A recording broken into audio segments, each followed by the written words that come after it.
원래 시작하기 전에 짤막한 영화 한 편 보고 시작하려고 했는데 방송실 심의 규정에 걸려서 잘렸어요. 통과를 못했습니다. 너무 황당하다 그래요. 여러분 집에 가서 보십시오. 우리가 다 아는 그런 영화입니다. 멋이 중한디 아시죠? 곡성에 나오는. 그래서 제가 딱 보니까 36초짜리 좋은 영상 짤이 있었는데 잘렸습니다. 예. 여러분, 무엇이 중합니까? 무엇이 중할까요? 뜬금없죠? 살아보니까 무엇이 중요하던가요? 우리 어르신들을 만나면 나름 한마디씩 다 하더라고요. 내가 살아보니까 이게 제일 중요하다.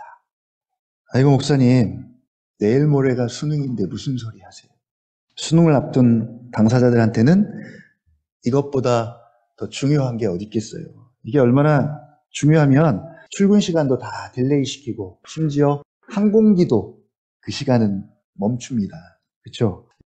그리스도인에게 무엇이 중요할까요? 여러분 무엇이 중요합니까? 이 질문에 대한 목사의 대답은 뻔합니다. 그리스도죠, 그리스도.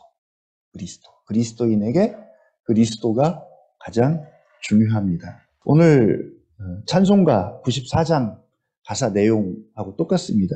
주 예수보다 귀한 것은 없네. 이 세상 부귀와 바꿀 수 없네. 이 세상 명예와 바꿀 수 없네. 이 세상 행복과 바꿀 수 없네. 세상 즐거움 다 버리고 세상 자랑 다 버렸네. 주 예수보다 더 귀한 것은 없네. 예수밖에는 없네.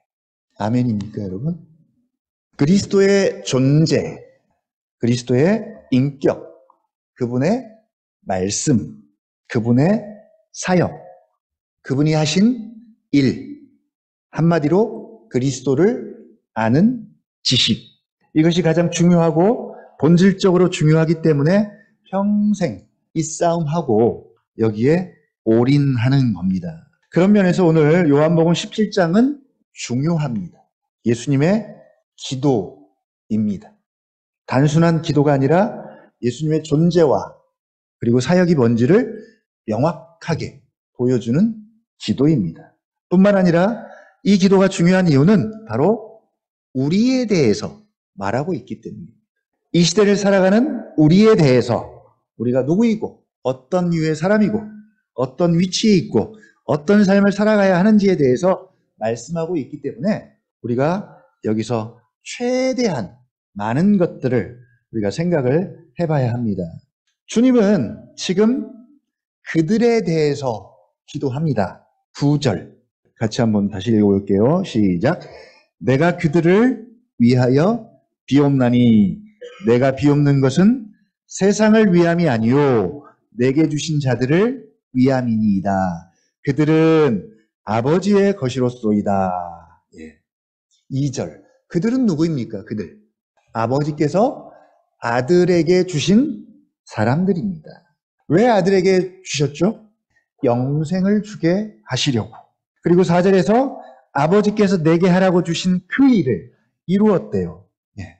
예수님의 입장에서 그들은 아버지께서 내게 주신 사람들입니다. 그래서 호칭을 계속 내게 주신 자들 혹은 아버지께서 내게 주신 사람들이라고 하고요.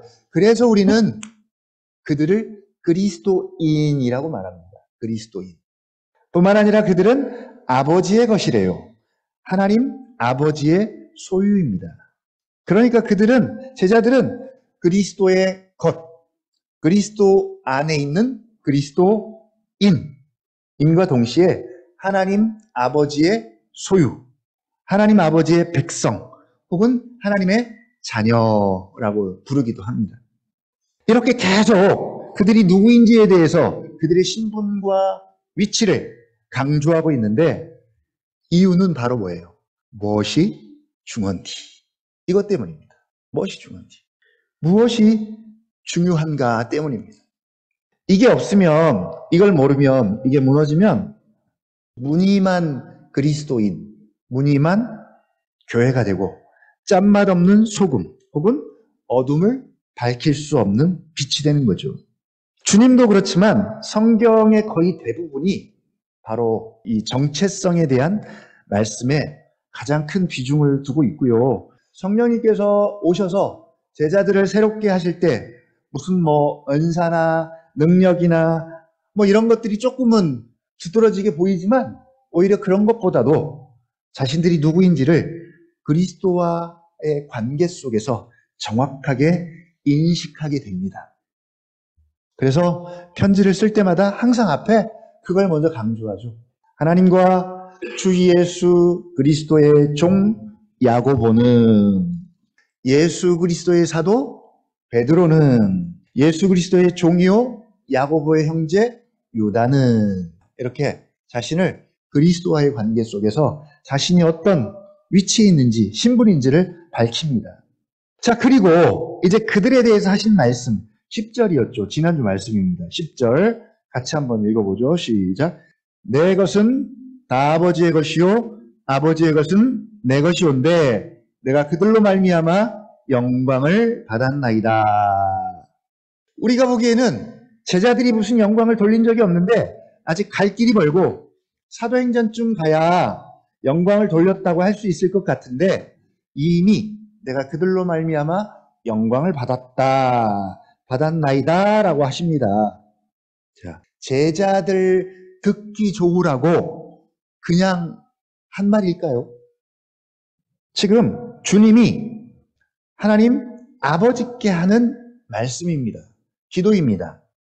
주님이 농담하실 리도 없고 그냥 대충 싸잡아서 그랬다고 쳐줄게도 아니고 바로 그들의 변화된 신분과 위치와 존재가 영광스러운 존재가 된 것을 말씀하고 있는 것입니다. 한마디로 사단의 자녀에서 하나님의 자녀가 되었고 어둠의 권세에서 하나님의 생명의 나라, 영광의 나라로 옮겨졌고 죽음에서 생명의 영역으로 옮겨졌음을 말씀하고 있는 것입니다. 하다못해 사단의 권세 아래서 사단의 통치 가운데서 사단의 자녀 상태로 있다면 여러분 영광이 어울리지 않아요. 영광은 없습니다. 그러니까 거듭나는 순간, 하나님의 자녀로 태어나는 순간 그리스도인이 되는 것 자체가 존재 자체로 하나님께 영광이 되고 하나님의 영광을 드러내는 일입니다. 마치 아이가 새롭게 태어날 때 그 아이의 태어남 존재 자체가 부모에게 큰 기쁨이듯이 그리스도인으로 거듭나고 태어난 존재 자체가 영광이 됩니다. 왜 그럴까요? 바로 그리스도께서 이 일을 하기 위해서 오셨기 때문입니다. 아버지께서 아들에게 주신 모든 사람에게 영생을 주게 하시려고 만민을 다스리는 권세를 아들에게 주셨고 그리고 아버지께서 내게 하라고 주신 일을 내가 이루어 아버지를 이 세상에서 영화롭게 하였사오니, 그러니까 우리가 영생하면 주님이 영광을 받으시고 또 하나 하나님께 또 영광이 되는 것이죠. 여기까지는 되게 수동적입니다. 지난주에 여기까지 말씀을 드렸고요. 내가 뭘 한 것도 없는데 주님이 그들로 말미암아 영광을 받았대요. 뭘 좀 내가 해야 되는데, 뭘 좀 폼나게, 뭘 좀 부끄럽지 않게 해야 되는데, 드려야 되는데, 근데 한 것도 없는데 그들로 말미암아 영광을 받았나이다. 받았다라고 하시니까 한편으로는 너무 감사하고 또 한편으로는 죄송하죠. 죄송하죠.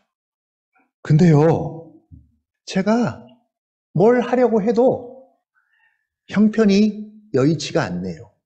상황도 그렇고요. 이제 나이도 먹고 몸도 아프고, 그쵸? 우리 어르신들, 아유, 제가 이 나이에 뭘 해요? 이 나이에. 저에게도 그런 마음이 조금 있어요. 아, 내가 이 나이에 뭘 하지? 이 상황에 뭘 해요? 근데 일단 그렇습니다. 그들의 신분과 존재와 위치만으로 그들로 말미암아 영광을 받았다고 하십니다. 이건 우리가 뭘 했든 안 했든 변함없는 사실입니다. 그런데 이 말씀이 가지고 있는 의미는 단지 존재에 관한 것뿐만 아니라 그럼 우리가 어떻게 살아야 하고 어떤 사명이 있는지에 관한 말씀이기도 합니다. 존재를 알면 뭐가 보인다? 사명이 보인다. 네. 존재를 알면 사명이 보입니다. 베드로전서 2장 9절, 우리 몇 주 동안 계속 강조한 말씀이죠. 이 말씀 속에 너무나 잘 표현되고 있습니다. 너희는 택하신 족속이요, 왕같은 제사장들이요, 거룩한 나라요, 그의 소유된 백성이니. 여기까지가 그들의 신분과 위치와 존재를 말합니다. 너희가 이런 존재다, 이렇게 변했다 라고 말씀합니다. 여러분, 얼마나 영광스러운 존재입니까? 왕, 제사장, 거룩한 나라, 하나님의 소유된 백성.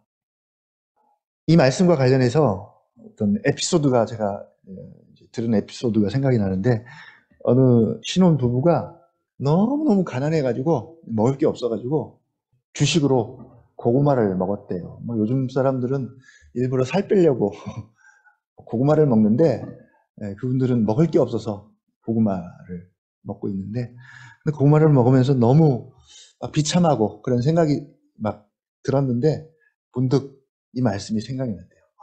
그래, 그렇지. 내가 왕 같은 제사장이지. 내가 거룩한 하나님의 나라의 소유된 백성이지. 라는 이 말씀을 가지고 되게 위로를 받고 힘을 얻었다라는 그런 이제 에피소드를 들은 적이 있는데, 그렇습니다. 존재 자체가 영광스러운 존재입니다. 근데 거기에 머물러 있지 않고 이어서 말씀합니다. 이는 너희를 어두운 데서 불러내어 그의 기이한 빛에 들어가게 하신 자의 아름다운 덕을 선포하게 하려 하심이라. 한마디로 너의 존재와 신분과 위치가 영광스러운 존재이니까 이제는 그 영광을 적극적으로 드러내고 나타내라. 너를 너되게 하고 너를 부르시고 영생을 주게 하신 자의 아름다운 덕을, 은혜를 선포하라. 다른 말로 말하면 소금 노릇해라. 빛 노릇해라입니다. 사명이죠. 사명. 그러니까 10절 말씀에는 존재뿐 아니라 사명, 사역도 포함된 말씀입니다. 너희는 그런 존재이니까 이제 적극적으로 영광 돌리는 삶을 살아라입니다. 그러면 다시 소요리 문답 1번으로 돌아갔죠. 사람의 첫째 되는 목적은 하나님을 영화롭게 하고 그를 영원토록 즐거워하는 것입니다. 우리가 어떻게 적극적으로 하나님께 영광 돌리는 삶을 살 수 있을까요? 어떻게 적극적으로 하나님께 영광 돌리는 삶을 살 수 있을까요? 이러면 조금은 실망스러워질 수도 있어요. 이 질문 앞에서. 지난주에는 나라는 존재만으로도 영광이 된다고 했는데 이제는 적극적으로 영광 돌리는 삶을 살아야 한다고 하니까 좀 부담스러워요.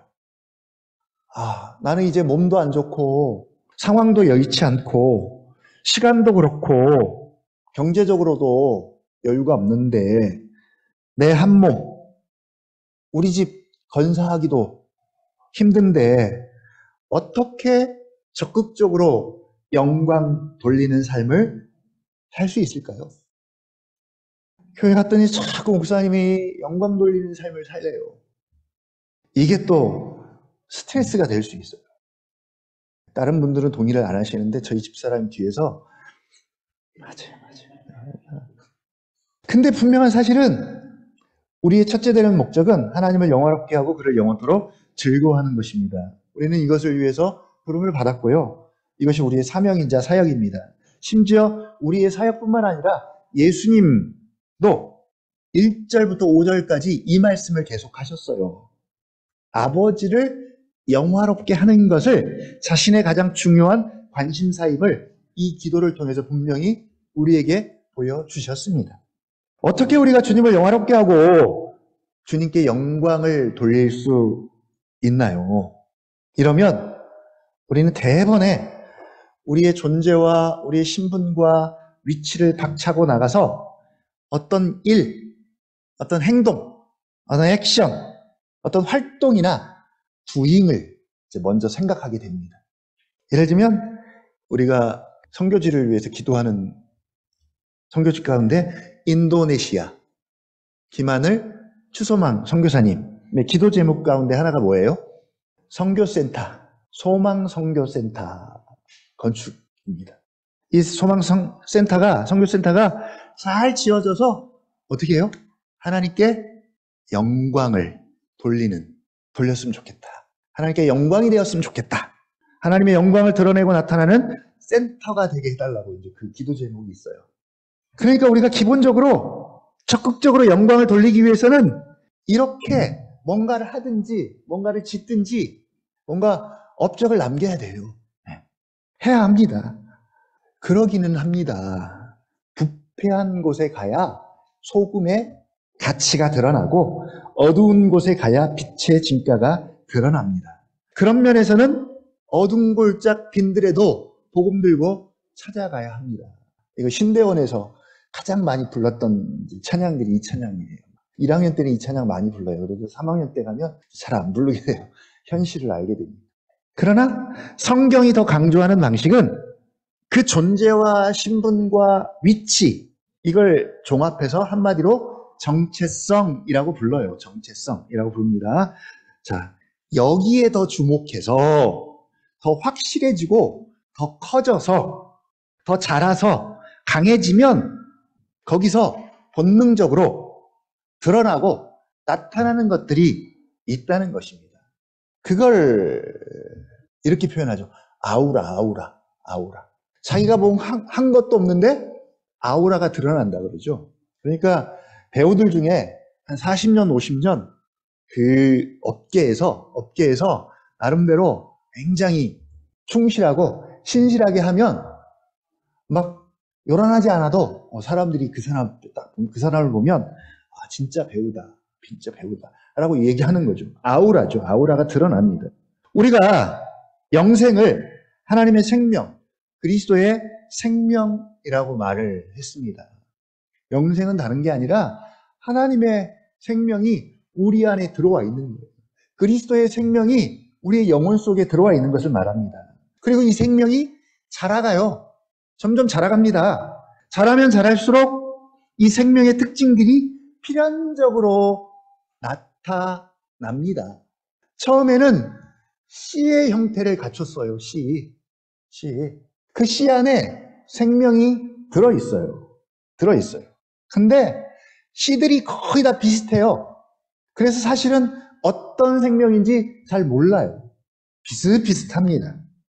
그러나 싹이 하나씩 나고 잎이 자라가면서 그 씨가 가진 독특한 생명들이 분명해지고 확실하게 드러나고 그리고 꽃이 피고 열매가 맺게 되면 진짜 누가 봐도 어떤 생명인지 누구나 다 알고 모를 수가 없습니다. 우리가 우리의 정체성에 대해서 알되 씨 정도라면 생명이 있기는 하지만 그 생명이 드러나지는 않는 상태입니다. 그러나 분명한 것은 생명이 있고요. 영생이 있어요. 이 생명이 있다는 것만으로도 그들로 말미암아 영광을 받아요. 그러나 계속 씨에 머물러 있으면 안 되죠. 어떤 생명인지가 드러나려면 싹이 나야 하고요. 잎이 형태를 갖추고 꽃이 피고 열매가 맺게 되면 그 생명이 어떤 생명인지 누구나가 다 알 수 있습니다. 이 사람은 자기가 나는 그리스도인입니다. 나는 하나님의 자녀야 라고 하지 않아도 다른 사람들이 먼저 다 알아본다는 거죠. 알아봅니다. 다른 사람들이 나의 정체성에 대해서 대신 얘기해줘요. 저 사람은 정말 그리스도인이야. 뭘 보고요? 잎을 보고, 꽃을 보고, 열매를 보고. 이런 사람은 그냥 뼛속까지 자기가 그리스도인이죠. 뼛속까지 그리스도인. 본능적으로 그리스도인이에요. 본능적으로 그리스도를 알고 하나님을 아는 사람입니다. 그리스도의 인격과 또 존재를 알고 그의 사역을 알고 그리고 그가 어떤 분인지를 알면 알수록 내 존재와 위치와 그리고 신분이 더 분명해지고 더 확실해지고 이걸 알면 어떻게 살아야 할 것인지에 대한 답도 나옵니다. 여러분 무엇이 중요합니까? 그리스도에 주목하면 그리스도를 알면 그리스도를 닮아가면 그리스도의 사역을 이해하고 그렇게 살면 이것보다 더 하나님을 영화롭게 하고 예수를 높이는 삶은 없습니다. 우리가 그리스도를 알고 주목하는 일은 상황, 환경, 형편, 혹은 몸이 아파서 혹은 경제적으로 어려워서 나이가 많아서 하등의 이유가 되지 않아요. 이유가 되지 않습니다. 우리는 얼마든지 지금 있는 곳에서 처한 형편과 상황 속에서 더 적극적으로 하나님을 영화롭게 할 수 있습니다. 하다못해 말씀 묵상을 통해서 혹은 예배 시간을 통해서 혹은 기도하는 시간을 통해서 내가 그리스도를 알고 싶습니다. 그리스도가 어떤 분인지 알려주십시오. 주님의 존재와 그분의 사역과 어떤 일들을 하셨고 어떤 말씀들을 하셨는지 제가 더 알고 싶습니다. 이것보다 더 중요한 건 없습니다. 라는 마음과 그런 고백만 있어도 주님이 얼마나 기뻐하시겠어요. 그게 바로 하나님을 영화롭게 하는 방식입니다. 내가 그들로 말미암아 영광을 받았나이다. 아멘. 그러나 주님은 그들로 말미암아 더 영광 받기를 원하십니다. 한 걸음 더 주님께 영광 돌리는 삶으로 나아가는 우리가 되기를 바라고요. 이제 결론적으로 이 문제를 13절로 적용을 해보고 마칠까 합니다. 13절. 지금 내가 아버지께로 가오니 내가 세상에서 이 말을 하옵는 것은 그들로 내 기쁨을 그들 안에 충만히 가지게 하려 함이니이다. 예. 주님은 제자들이 기쁨으로 충만해지기를 원하고 있습니다. 지금 내가 아버지께로 가오니 나는 세상에 더 있지 아니하오나 그들은 세상에 있사옵고 나는 아버지께로 가옵나니 거룩하신 아버지여 아버지께서 내게 주신 아버지의 이름으로 그들을 보존하사 그리고 또 보존하고 지키사 우리와 같이 그들도 하나가 되게 하옵소서. 혹은 내 기쁨을 그들 안에 충만히 가지게 하옵소서. 우리가 주님의 기쁨을 가지면 충만히 가지면 주님이 영광을 받아요. 기뻐하는 것만으로도 주님께 영광이 됩니다. 이거 할 수 있잖아요. 주님은 남겨진 제자들이 두려움과 슬픔과 좌절과 우울한 상태로 있기를 원하지 않아요. 우리 자녀들이 그렇게 되기를 원하는 부모는 단 한 사람도 없을 거예요. 부모들이 자식들을 볼 때 걱정하는 말이 이거잖아요. 아이고, 이 험한 세상을 어찌 살고, 어떻게 살고. 걱정합니다. 우리 아이들이 정말 행복하게 살았으면 좋겠는데, 살아보니까 만만치가 않죠. 예. 잘난 놈은 잘난 놈대로, 못난 놈은 못난 놈대로, 남자는 남자대로, 여자는 여자대로, 공부를 잘하면 잘한 대로, 또 그렇지 않으면 아는 대로, 해도 걱정, 안 해도 걱정, 이래도 걱정, 저래도 걱정, 결혼을 안 해도 걱정, 결혼을 해도 걱정, 자식을 안 낳아도 걱정, 낳아도 걱정, 걱정과 염려가 있어요. 그냥 우리야, 부모 세대야, 그럭저럭 힘들면 힘든 대로 좀 고생해도 그냥 버티면서 살아왔지만 이 어린 것들이 그런 환경에 노출돼서 살아야 할 것을 생각하면 걱정이 이만저만이 아닙니다. 정말 행복하고 즐거워하면서 평안함 속에서 살면 좋겠는데 지금 예수님도 그 마음입니다. 남겨진 제자들이 정말 기쁨의 아이로 조이. 근데 조이가 아니라 조이풀, 풀, 그냥 충만한 거죠. 기쁨으로 충만해졌습니다. 행복이라는 표현을 쓰지는 않았지만 여러분, 기쁨으로 충만하면 행복하잖아요. 기쁨으로 충만하면 그게 행복이죠. 근데 그들의 상황만 보면 지금 기뻐할 처지는 아니에요. 그럼에도 불구하고 주님은 그들이, 남겨진 제자들이 기쁨으로 충만해졌으면 좋겠대요. 더 나아가서 그 기쁨으로 십자가과 같은 상황을 이겼으면 좋겠대요. 14절 한번 읽어보겠습니다. 시작. 내가 아버지의 말씀을 그들에게 주었사오매 세상이 그들을 미워하였사오니 이는 내가 세상에 속하지 아니함 같이 그들도 세상에 속하지 아니함으로 인함이니이다. 15절이요. 내가 비옵는 것은 그들을 세상에서 데려가시기를 위함이 아니요 다만 악에 빠지지 않게 보존하시기를 위함이니이다. 주님은 제자들에게 아버지의 말씀을 주었고요. 그 아버지의 말씀 때문에 세상은 그들을 미워하고 대적합니다. 이게 오늘날 세상과 교회, 우리의 구조입니다. 세상이 그들을, 교회를, 우리를 미워하고 대적해요. 우리를 미워하고 대적하면 우리는 스트레스를 안 받을래 안 받을 수가 없습니다. 그게 환난이고 고난입니다. 이런 세상 속에서 우리는 그리스도인으로 살아야 합니다. 어떻게 살아야 합니까? 이걸 심각하게 고민하다가 일단의 사람들은 우리가 더 적극적으로 하나님께 영광 돌리는 삶을 살기 위해서 아예 이 타락한 세상을 박차고 나가서 저 세상 밖으로 가서 세상과 연을 끊고 단절하자. 그래서 우리만의 그 신앙의 순수성을 유지하자. 그래서 수도원 같은 이제 운동들이 벌어지기도 했고요. 아니다. 아예 이 세상 나라를 그리스도의 국가로, 기독교 국가로 만들자는 거룩한 열심을 품고 기독교 국가를 건설하는 일단의 사람들이 있었어요. 대표적인 케이스가 이제 아브라함 카이퍼 같은 그런 사람들이죠. 그러나 주님은 뭐라고 기도하십니까?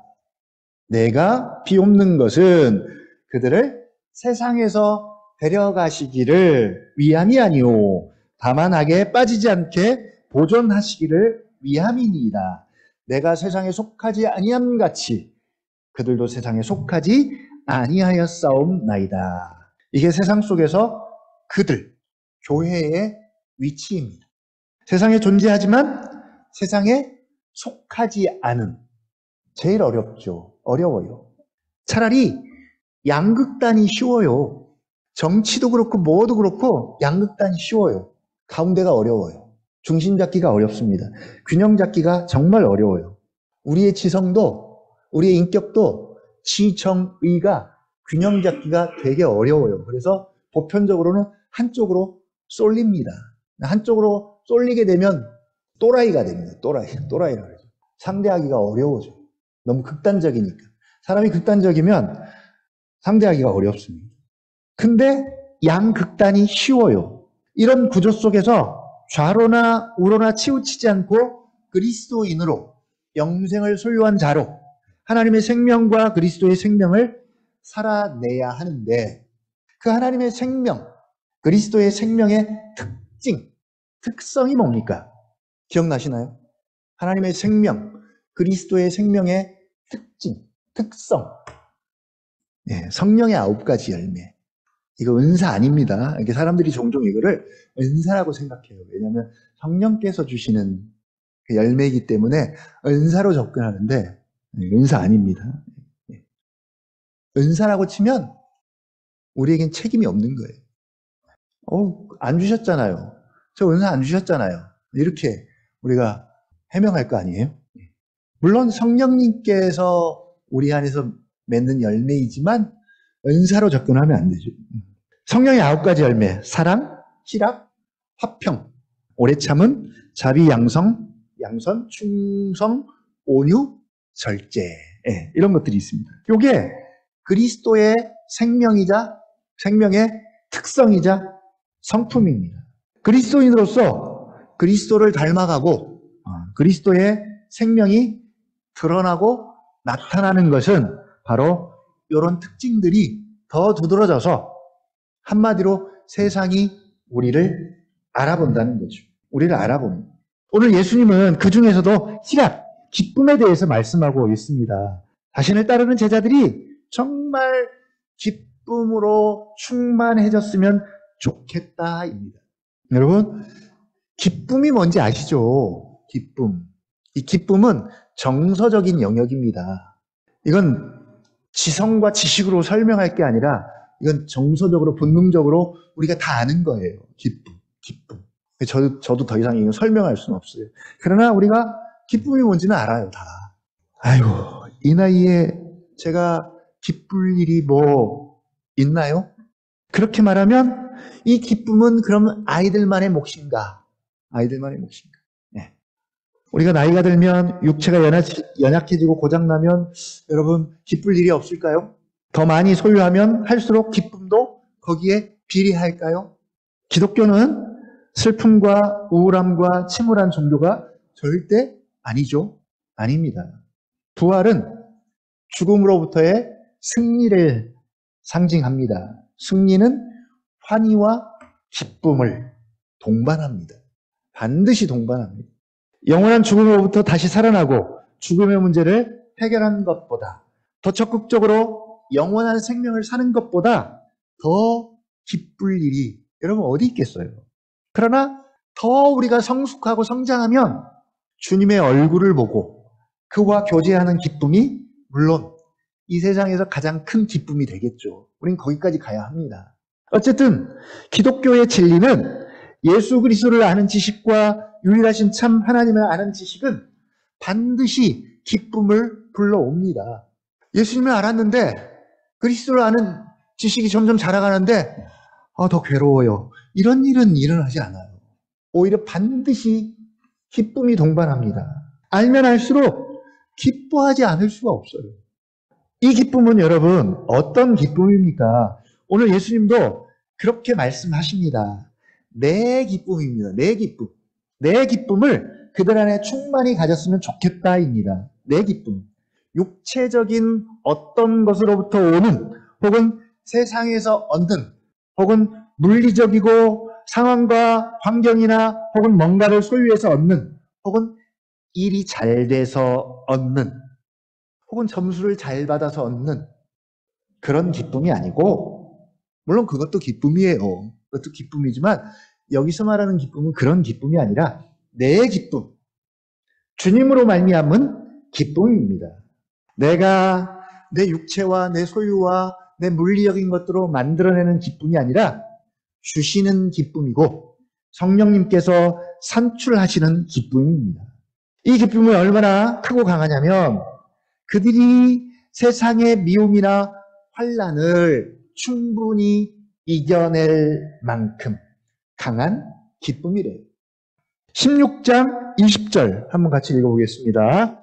내가 진실로 진실로 너희에게 이르노니 너희는 곡하고 애통하겠으나 세상은 기뻐하리라. 너희는 근심하겠으나 너희 근심이 도리어 기쁨이 되리라. 21절이요.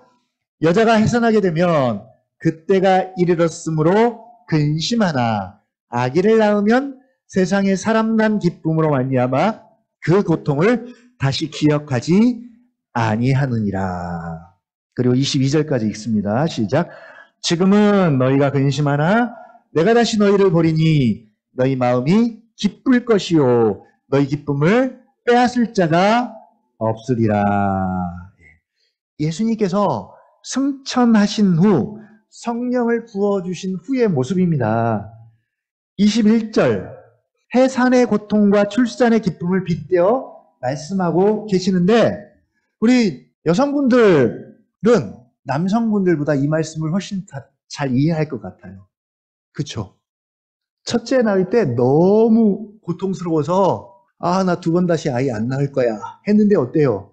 딱 낳고 나니까 그 고통을 다 잊어버려서 또 낳고 절대 안 낳을 거야 했는데 또 둘째 낳으니까 너무 기쁨이 크니까 또 잊어버리고 여유만 되면 형편만 되면 더 나올 수도 있었겠지만 그쵸. 그 출산 후의 기쁨을 맛보면 그 기쁨이 너무 커서 해산의 고통을 잊어버리게 합니다. 바로 그 말씀이죠. 히브리서 12장 2절 믿음의 주요 온전케 하시는 이인 예수를 바라보자. 그는 그 앞에 있는 기쁨을 위하여 십자가를 참으사 부끄러움을 개의치 아니하시더니 하나님 보좌에 앉으셨느니라. 십자가를 참으사 부끄러움을 개의치 아니할 만큼 이 기쁨은 크고 강합니다. 자, 그러면 실제로 그러면 이 기쁨을 우리가 어떻게 가질 수 있을까요? 일단 성령님께서 산출하시는 성령의 열매로서의 기쁨도 있기 때문에 가장 기본적으로 성령을 따라 살면 됩니다. 성령을 따라 살면 됩니다. 두 번째, 요한일서 1장 3절 한번 같이 읽어볼까요? 요한일서 1장 3절 우리가 보고 들은 바를 너희에게도 전함은 너희로 우리와 사귐이 있게 하려 함이니 우리의 사귐은 아버지와 그의 아들 예수 그리스도와 더불어 누림이라. 우리가 이것을 쓰면 우리의 기쁨이 충만하게 하려 함이라. 하나님 아버지와 그의 아들 예수 그리스도와 더불어 교제함을 통해서입니다. 어찌 보면 영생과도 같은 맥락이에요. 주님의 기쁨, 내 기쁨의 근본 원천은 바로 하나님 아버지와의 사귐, 교제, 하나됨으로 말미암아서입니다. 성부와 성자와 성령님의 친밀한 하나됨과 교제가 사랑과 기쁨의 원천이자 본질입니다. 마찬가지로 우리가 어떻게 주님의 기쁨을 충만하게 가질 수 있습니까? 아버지께서 내 안에 계시고 내가 아버지 안에 있는 것처럼, 그래서 성부와 성자가 하나 된 것처럼 이제는 성자와 우리의 하나됨, 그리스도께서 내 안에 계시고 우리가 그리스도 안에 있음으로 말미암아 그 하나됨의 친밀함과 본질적인 교제를 통해서 주님의 기쁨을 우리가 맛보고 누릴 수 있는 것입니다. 자, 그런데 실제로 그러면 이렇게 주님과 하나됨을 경험하고 교제하고 누리는 실제적인 수단은 뭘까요?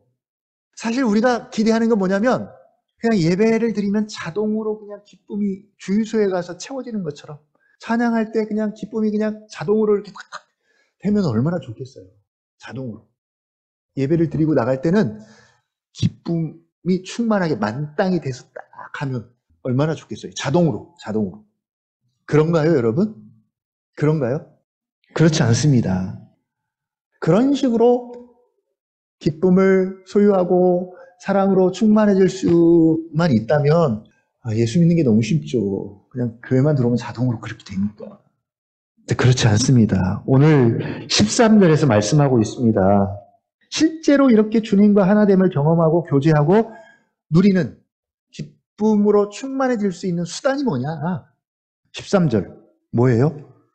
말씀입니다. 말씀을 묵상하고 그리고 그 묵상한 말씀을 가지고 기도하고 하는 모든 과정을 통해서 우리는 주님의 기쁨을 경험하고 맛보고 누리고 가질 수 있습니다. 자, 13절을 보면 결론적으로 내 기쁨, 주님의 기쁨을 그들 안에 충만하게 가질 수 있는 방법, 수단, 길이 뭔지를 말씀하고 있습니다. 한번 읽어볼게요. 시작. 지금 내가 아버지께로 가오니 내가 세상에서 이 말을 하옵는 것은 그들로 내 기쁨을 그들 안에 충만히 가지게 하려 함이니이다. 뭐라고요? 이 말. 내가 세상에서 지금 하늘로 올라가기 전에 이 말을 하는 것은 그들로 내 기쁨을 그들 안에 충만하게 가지게 하려 함이니이다. 갑자기 이유도 없이 갑자기 혹은 은사로 주어지고 가져지는 기쁨이 아니라 주님이 그렇게 신비롭게 초자연적으로 주시면 좋겠지만 무엇을 통해서? 이 말을 통해서입니다. 이 말은 어떤 말입니까? 이 말. 17장 1절부터 지금까지 했던 예수님의 말씀, 예수님의 기도죠. 아니 그 이전에 14장부터 하셨던 말씀, 지금까지 했던 예수님의 기도 내용입니다. 내용. 이 기도 가운데, 말씀 가운데 우리에게 기쁨을 줄 만한 내용이 있는지 여러분 한번 살펴보십시오. 지금 17장 1절부터 여기까지 이 말 가운데 우리에게 기쁨을 줄 만한 여러분 말씀이 있나요? 하나님을 알고 예수 그리스도를 알면, 그의 존재와 사역을 알면, 창세전에 가졌던 하나님의 구원 계획과 그 구원 계획을 성취하시고 완성하신 예수님의 존재와 사역을 알면, 그게 뭐라 그래요? 복음, 기쁜 소식, 굿뉴스라고 이야기하죠. 그 기쁜 소식, 복음을 알게 되면, 그리스도의 사랑을 알게 되면, 십자가의 죽음과 그 부활의 능력과 권능을 알게 되면, 그것이 의미하는 바가 무엇인지를 알게 되면 필연적으로 기뻐하지 않을 수가 없습니다. 그래서 복음은 기쁜 소식입니다. 만약 이런 것들로 우리가 기쁨을 누리지 못하면 우리가 기뻐할 만한 것은 무엇입니까?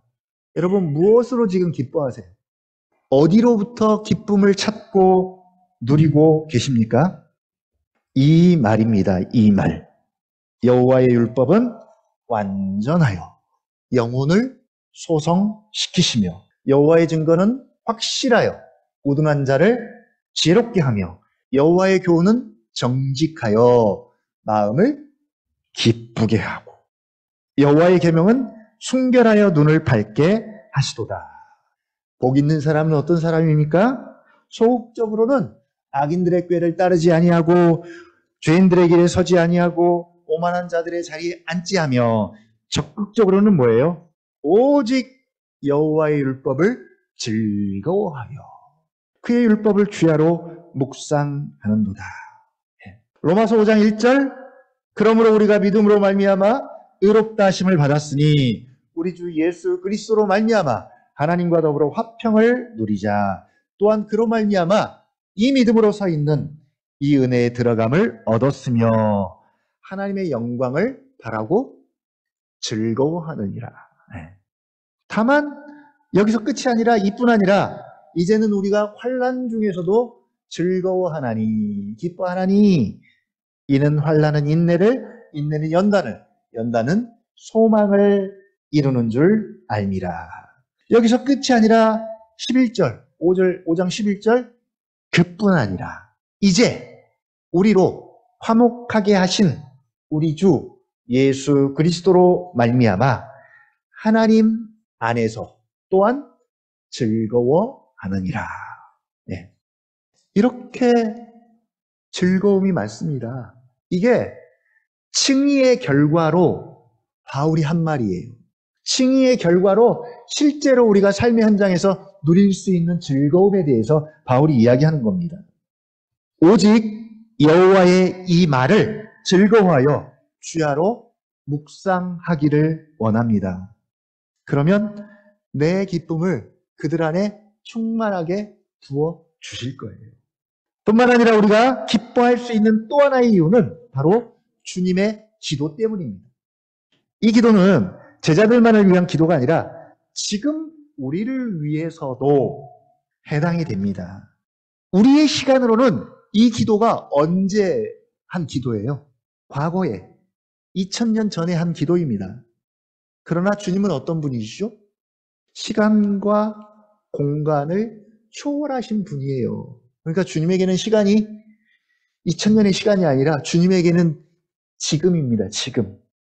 주님은 시간에 매이지 않아요. 그러니까 이 기도는 지금의 시대를 살아가는 우리를 위한 기도입니다. 주님이 현재 우리를 위해서 이 내용으로, 이 말로 기도하고 계세요. 이 마음을 가지고 우리를 위해서 기도하고 계십니다. 현재 진행형이죠. 우리가 기뻐하면, 주님의 기쁨이 우리 안에 충만하면 여러분 얼마나 좋아요. 우리도 좋지만, 그러나 우리만 좋은 것이 아니라 이것이 예수님에게는 뭐가 된다? 영광이 됩니다. 영광이 돼요. 여러분, 어떻게 영광 돌리는 삶을 살고 계십니까? 영생하면 됩니다. 영생이 더 잘하고 더 충만하고 풍성해지면 됩니다. 주님의 기쁨으로 충만해지면 돼요. 여러분, 이건 돈도 안 들어요. 더 무엇이 확보되지 않아도 돼요. 지금 그대로도 가능합니다. 우리 안에서 이런 특성들이 더 분명하게 나타나면 우리로 말미암아 주님이 영광을 받으십니다. 바울이 빌립보서 4장 4절 뭐라고 말합니까? 이제는 권면합니다. 명령을 내려요. 주 안에서 항상 기뻐하라. 내가 다시 말하노니 기뻐하라. 이건 명령입니다. 예. 바울은 명령으로도 이제는 기뻐하라라고 권면합니다. 여러분, 기뻐하십시오. 이 말로 말미암아 기뻐하십시오. 말씀 묵상과 기도를 통해서 하나님 우리 아버지와 그 아들 예수 그리스도를 아는 지식 안에서 더 깊은 교제를 통해서 정말 세상에 줄 수 없고 알 수 없는 이 본질적인 기쁨, 이 주님의 기쁨으로 충만해져서 정말 주님을 더 영화롭게 하는 우리 언약나무 교회가 되기를 주님의 이름으로 부탁을 드립니다.